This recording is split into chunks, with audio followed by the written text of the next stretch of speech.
Hello बच्चों, जैसा कि कल की क्लास में हमने पढ़ा था, ये हमारी एनसीईआरटी 6 क्लास की हिस्ट्री चल रही है जिसको हम लोग पढ़ रहे हैं। कल हमने पढ़ा था, जाना था भारत का नाम कैसे पड़ा, कीर्थर की पहाड़ियाँ, सुलेमान, जो भी नर्मदा नदी हमारी कहाँ स्थित है। तो हिस्ट्री में आज हम क्या पढ़ेंगे, पार्ट सेकंड में, ठीक है। इसको फिर से कंटिन्यू करेंगे।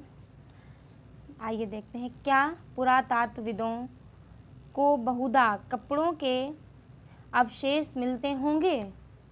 आइए, पांडुलिपियों, अभिलेखों तथा पुरातत्व से ज्ञात जानकारियों के लिए इतिहासकार प्रायः स्रोत शब्द का प्रयोग करते हैं। इतिहासकार किस शब्द का प्रयोग करते हैं, तो ये स्रोत शब्द का प्रयोग करते हैं।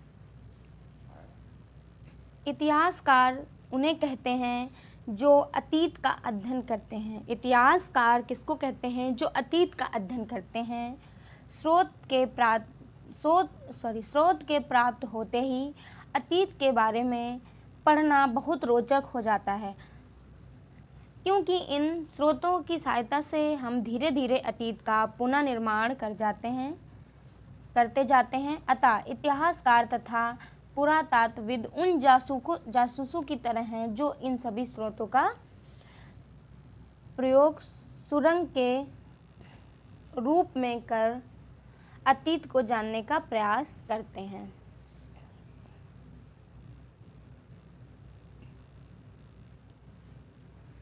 नेक्स्ट हमारी जो हेडिंग है, अतीत एक या अनेक। अतीत एक है या अनेक है, ठीक है।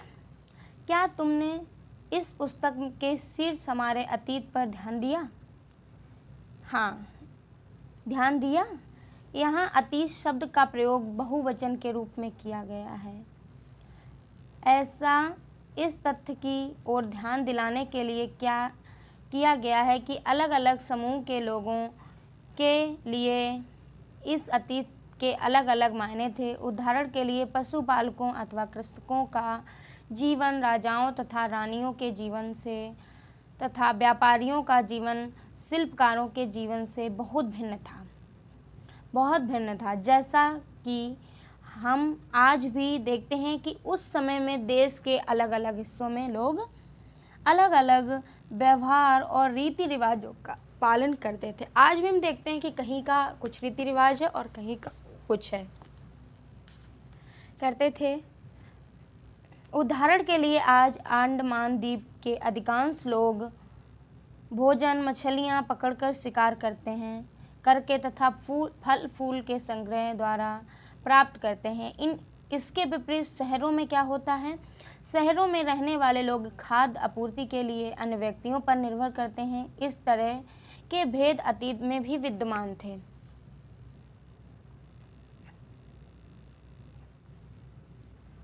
इसके अतिरिक्त एक अन्य तरह का भेद है। कैसा है अन्य तरह का? उस समय शासक अपनी विजयों का लेखा जोखा रखते थे। जब वो कोई लड़ाई लड़ते थे तो उस समय जो उनकी विजय होती थी उसका लेखा जोखा रखते थे।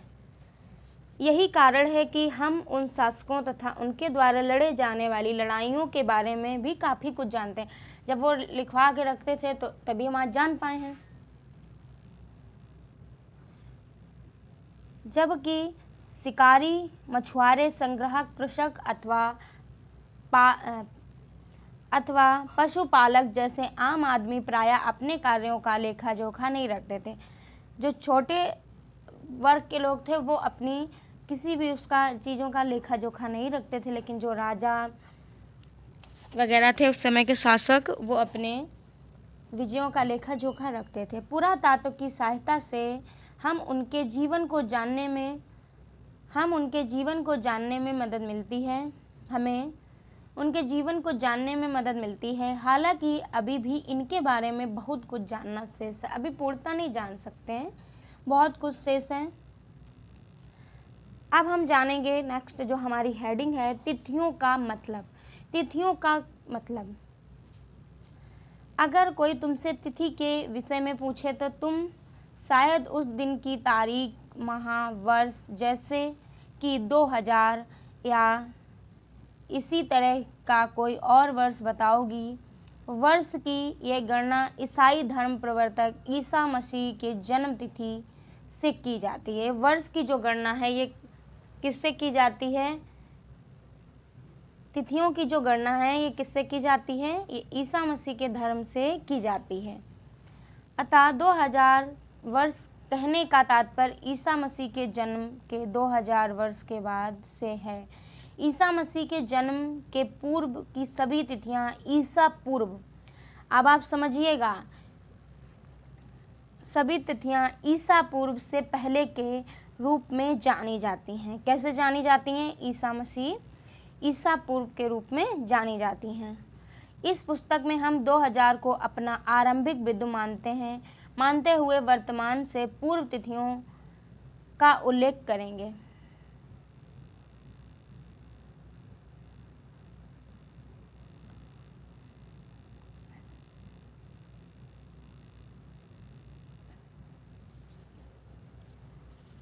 अंग्रेजी में BC, हिंदी में ईसा पूर्व का तात्पर्य बिफोर क्राइस्ट ईसा पूर्व होता है। ठीक है, कभी कभी तुम तिथियों से पहले AD, हिंदी में ई लिखा पाती हो। ये एनो डोमिनी नामक 2 लैटिन शब्दों से बना है तथा इसका तात्पर्य ईसा मसीह के जन्म के वर्ष से ही है। ठीक है, ये अगर आप पाते हैं तो ये किससे रिलेटेड है? ईसा मसीह के ही जन्म से रिलेटेड है। कभी कभी AD की जगह CE तथा BC की जगह VCE का प्रयोग होता है। CE अक्षरों का प्रयोग कॉमन एरा तथा BC का प्रयोग बिफोर कॉमन एरा के लिए होता है। हम इन शब्दों का प्रयोग इसलिए करते हैं क्योंकि विश्व के जो अधिकांश देशों में अब कैलेंडर का प्रयोग सामान्य हो गया है, सभी जगह कैलेंडर हो गया है। भारत में तिथियों के इस रूप का प्रयोग लगभग 200 वर्ष पूर्व आरंभ हुआ था। कितने वर्ष? 200 वर्ष पूर्व आरंभ हुआ था। कभी कभी अंग्रेजी के BP अक्षरों का प्रयोग होता है जिसका तात्पर्य बिफोर प्रेजेंट, वर्तमान से पहले। ठीक है, पृष्ठ 3 पर 2 तिथियां हैं, उनका पता लगाओ। ये आपको पता लगाना है और मुझे कमेंट बॉक्स में बताना है।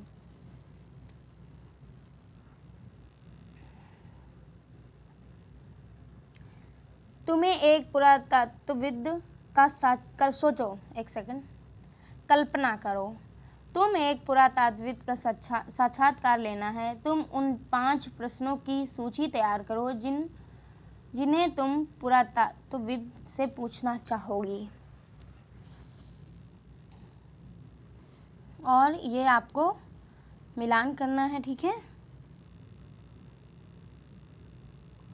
और ये सारे आपको करना है कॉपी में। ठीक है, तो कल फिर मिलते हैं हम अपने नेक्स्ट चैप्टर के साथ और आप सभी लोग जुड़े रहें टॉपर्स बेसिक क्लासेस के साथ।